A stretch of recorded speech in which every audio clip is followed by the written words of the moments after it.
दोस्तों अगर घर में टाइल लगवाने चाह रहे हो तो ये वीडियो ज़रूर देख लेना। और अगर मेन चीज़ जो है वॉल पे अगर टाइल लगा रहे हो और वहाँ पे पेंट किया हुआ है तो ये बहुत इंपॉर्टेंट वीडियो है आपके लिए, क्योंकि मोस्टली क्या होता है लोग यहाँ पेंट वाली दीवार पे टाइल लगवाते हैं और होता क्या है थोड़े दिन बाद वो टाइल निकलने लग पड़ती है, कईयों में क्रैक आ जाते हैं, कई दीवार डीमोल्ड होने लग पड़ती है, मतलब निकल के गिरने लग पड़ती है और यहाँ बीच में गैप आ जाता है। वो क्या रीज़न है, क्यों होता है। और दूसरी चीज वीडियो में हम बात करेंगे कि जो दीवार पे पेंट लगा होता है उस दीवार पे टाइल लगानी कैसे है, आपको वहां पे खड्डे खड्डे करने हैं या ग्राइंडर मरवाना है तो कौन सा सस्ता पड़ता है, लेबर रेट क्या है, वो सब चीजें इस वीडियो में मैं बात करने वाला हूं। कंप्लीट वीडियो देखना। और एक केमिकल या सीमेंट कौन सा यूज करना है आपको वॉल पे टाइल लगाने के लिए, वो सब चीजें बात करने वाला हूं। और कंप्लीट वीडियो देखो, लेकिन उससे पहले एक काम कर लो, चैनल को सब्सक्राइब कर लो, बेल आइकन दबा लो, क्योंकि ऐसी वीडियोस आपको सिर्फ कहाँ मिलेंगी, सिविल साइड विजिट पे। तो शुरू करते हैं आज के वीडियो।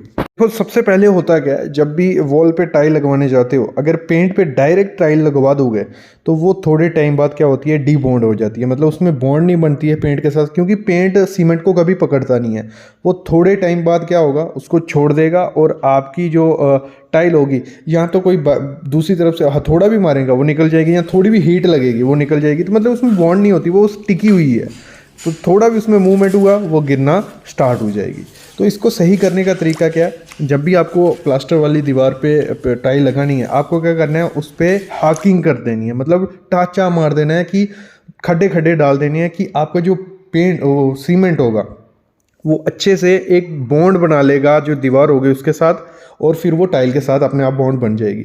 यहाँ दूसरा तरीका होता है, आप जो ग्राइंडर आते हैं, मतलब उस पेंट को निकाल दिया जाता है रगड़ रगड़ के, पूरा मतलब पेंट निकाल दिया जाएगा और सीधा सरफेस क्या आ जाएगा, सीमेंट सरफेस। और जब सीमेंट सरफेस आ गया तो फिर तो आपकी बॉन्ड अच्छे से बन जाएगी। दोनों में से सही प्रोसेस कौन सा है? दोनों में से सही प्रोसेस है जब हम क्या करते हैं, पेंट पूरा निकाल देते हैं, तो उसमें क्या होता है आपका डायरेक्ट प्लास्टर दिखने लग पड़ता है, उसमें बॉन्ड काफ़ी ज़्यादा अच्छी बन जाती है। लेकिन वो एक तो काफ़ी लंबा प्रोसेस है, डस्टी प्रोसेस है, वो आप जिस घर में रह रहे हो वहाँ करना काफ़ी मुश्किल हो जाता है, क्योंकि डस्ट आपको चारों तरफ देखने को मिलेगी और आपके इर्द गिर्द एरिया में, और थोड़ा कॉस्टली भी पड़ता है और टाइम कंज्यूमिंग है। लेकिन जो ये टाचा वाला है, मतलब जिसमें हम होल करते हैं, खड्डू खड्डू डालते हैं, तो उसमें क्या दिक्कत है, उसमें आपको कुछ चीज़ें ध्यान देनी पड़ती हैं। वो है कि जब आप इसमें हाकिंग करने जाओगे तो एक तो आपके जो खड्डे डलेंगे दीवार पे वो थोड़े गहरे होने चाहिए, कि उसमें जो सीमेंट जाए वो अच्छे से अंदर घुस पाए। दूसरा, वो काफ़ी क्लोज होने चाहिए, मतलब अगर आप कहो कि थोड़े छोटे छोटे खड्डे मारेंगे उनका कोई काम नहीं है, क्योंकि यहाँ आप सामने देख रहे हो एक जगह से नीचे से टाइल निकाली गई है, पुरानी टाइल को निकाल के दूसरी टाइल लगाई जा रही है। और दूसरा, वहाँ पेंट वाले एरिया पे ये प्रोसेस किए जाने वाला है, टाइल लगाने वाली है। तो इस तरीके को आपको अपनाना है कि आपके जो खड्डे हों वो थोड़े ज़्यादा हों। और अगर हम बात करें, इसको एक क्वेश्चन और निकल के आता है कि इसको करवाना कैसे है, पर स्क्वायर फीट कितना खर्चा पड़ता है। देखो, टाइल निकालने का जो खर्चा रहता है वो रहता है 5 से 6 रुपये पर स्क्वायर फीट, मतलब एक स्क्वायर फीट के 5 से 6 रुपये लेते हैं टाइल को निकालने का। फिर उस पर जो नई टाइल लगेगी उसका खर्चा होता है 15 रुपये स्क्वायर फीट, मतलब टोटल आपको 20 रुपये स्क्वायर फीट में ये प्रोसेस पड़ेगा, जिसमें आपका टाइल, पुरानी टाइल निकाल के दूसरी टाइल लगाई जाएगी। और जहाँ पेंट वाला एरिया होगा वहाँ पे आप ये खड्डू खड्डू डलवा सकते हो, ये लेबर वाइज भी करवा सकते हो। Labour wise in the sense कि आप पर डेली के हिसाब से लेबर लगाइए, उसको समझा दीजिए, वो कर देगा। या आपका एक और प्रोसेस इसमें रहता है, 3 से 4 रुपये पर स्क्वायर फीट के हिसाब से आप हाकिंग करने को दे दीजिए।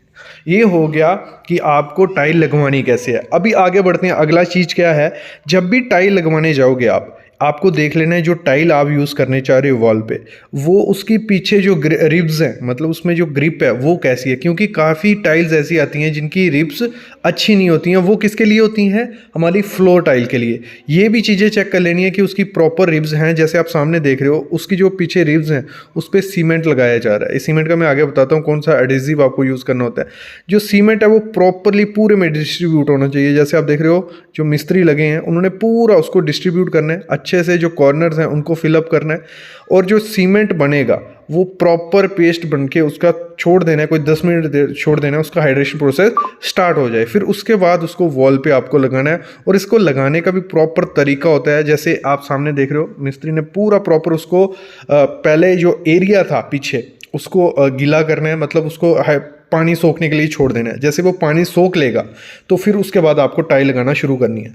अगर आप बिना पानी सोखे टाइल लगाना शुरू करोगे, होता क्या है, जो हमारी दीवारें होती हैं, प्लास्टर होता है, जहाँ सीम आपका पेंट ही है, पेंट पे डायरेक्ट आप बिना उसको क्यूरिंग किए तिराई पानी पिलाए आप यूज़ करोगे तो आपका जो पेस्ट बना होगा सीमेंट का, उसका पानी कौन सोख लेगा? वो सोख लेगी दीवार।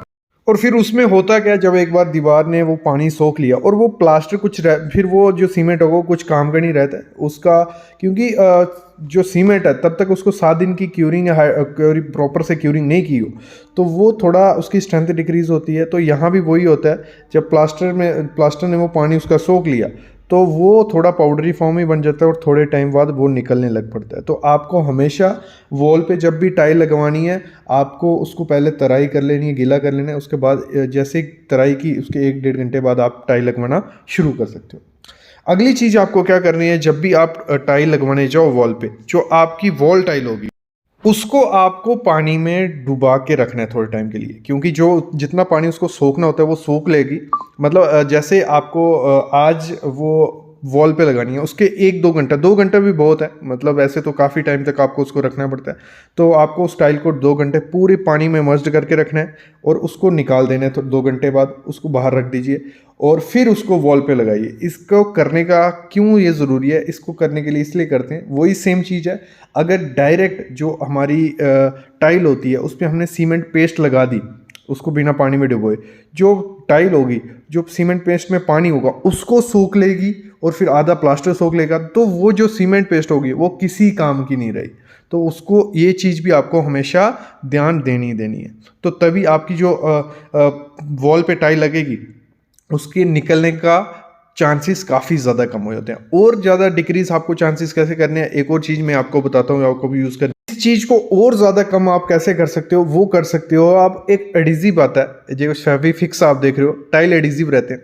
तो जब भी अगर आप वॉल पे टाइल लगवाने जा रहे हो तो टाइल एडिजिव आपको यूज़ कर लेना है। उससे होता है क्या, थोड़ी बॉन्ड ज़्यादा अच्छी बन जाती है। अगर आप डायरेक्ट सीमेंट से भी पेस्ट बना के करोगे वो भी कोई दिक्कत नहीं है, लेकिन आपको चेक कर लेना है कि जो आप सीमेंट यूज़ करने जा रहे हो उसका प्रॉपर डेट क्या है, कहीं एक्सपायरी डेट तो नहीं हो गया, 3 मिनट से पुराना सीमेंट तो नहीं है। लेकिन अगर और ज़्यादा दिक्कत है, मेरे ख्याल में जहाँ पे पेंट वाला एरिया रहता है वहाँ पे आपको टाइल एडिसिव ज़रूर यूज़ करना चाहिए, क्योंकि उसमें थोड़ी स्ट्रेंथ होती है टाइल पकड़ने के लिए। तो वो आप यूज़ करिए और प्रॉपर तरीके से अगर हम लगाएंगे तो हमारे चांसेस काफ़ी ज़्यादा कम हो जाते हैं। किस चीज़ के? जो डीबॉन्ड होने के। तो 5-6 चीज़ें होती हैं जो मैंने आपको बताई है। एक तो आपको पानी में टाइल डुबो के रखनी है, दूसरी आपको दीवार पे क्यूरिंग कर देनी है, तीसरी आपको उस पर हॉकिंग या ग्राइंडर से घिस लेना है। ये चीज़ें अगर आप फॉलो अप करोगे तो आपके चांसेस काफ़ी ज़्यादा कम हो जाते हैं डीबॉन्ड के, मतलब टाइल निकलेंगे। और जब एक बार टाइल लग जाती है तो 2 दिन तक उसको आप क्यूरिंग करिए। क्यूरिंग की ज़रूरत नहीं होती, लेकिन जो आपके जॉइंट्स होंगे थोड़ा बहुत उसमें पानी लगेगा, जो जहाँ पे छोटे छोटे क्रैक्स होंगे तो उसमें पानी अगर घुसता है तो वो भी थोड़ा बहुत आपकी हेल्प करेगा टाइल को रोकने में। तो यही चीज़ें होती हैं, आप फॉलो अप करो पेंट पे वो लगाने के लिए, जहाँ पेंट होगा वहाँ टाइल लगाने के लिए फॉलो अप करोगे तो टाइल गिरने के चांसेस काफ़ी ज़्यादा कम हो जाते हैं। अभी 1-2 वीडियोज़ और आने वाली हैं टाइल पे, किचन पे, तो कंटिन्यू देखते रहिए, चैनल को सब्सक्राइब करके रखिए। Thank you guys.